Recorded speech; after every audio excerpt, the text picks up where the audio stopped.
explain the steering gears in brief. We know that in the steering system, the steering wheel rotates, which rotate the steering column. This causes the drop arm to swing, which provides a near linear movement to the drag link. Here we can see that the rotational motion of the steering wheel gets converted to linear motion of the drag link. This is done with the help of a steering gear.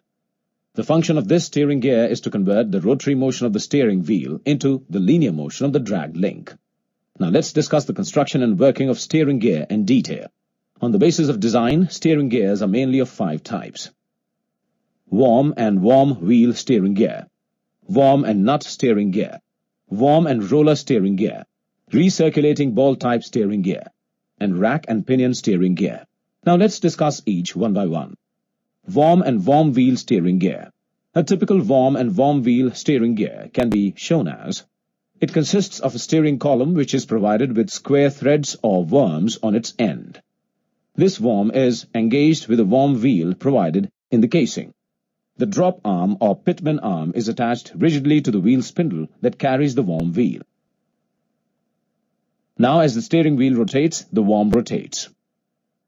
This causes the worm wheel to rotate with it, and thus move the drop arm end almost linearly, thus providing the steering. Generally, the arc of movement of drop arm is around 60 degrees. Because of this, some manufacturers use only a sector instead of complete worm wheel to make it a smaller and lighter mechanism. But the complete worm wheel has an advantage over the sector worm wheel, which is that, in the case of complete worm wheel, the backlash due to veering out of the teeth of the worm and worm wheel can be easily adjusted. For this, the worm wheel is mounted over an eccentric bush. Now when the worm and wheel are worn out and separated, the bush is rotated by some angle which brings the worm and wheel together again and makes up for the wear. Worm and nut steering gear. A typical worm and nut steering gear can be shown as: here steering column is provided with the worm at its end. This worm is in mesh with a nut arrangement. This nut is attached to the cross shaft, which also has the drop arm rigidly attached to it. Now when the steering wheel rotates, the worm rotates with it. This causes the nut to move up or down along the axis of the column. This linear movement of the nut causes the cross shaft to rotate in an arc, which as a result causes the drop arm to move in an arc, thus providing the steering. Worm and roller steering gear. A typical worm and roller steering gear can be shown as: here the steering column is provided with the worm at its end. The diameter of the worm is more at its ends and gradually reduces towards the center. A roller is kept in mesh with this worm. The roller has a cross shaft which is fitted to the drop arm. Now when the steering wheel rotates, the worm rotates with it. This causes the roller to rotate as well as move up and down in an arc. As a result, the drop arm also moves in an arc, thus providing the steering. Recirculating ball type steering gear. A typical recirculating ball type steering gear can be shown as: here the steering column is provided with the worm at its end. A ball nut rack is mounted on the worm, and 2 sets of balls are provided in the groove of the worm, in between the nut and the worm. These balls help in reducing friction during the movement of the nut rack on the worm.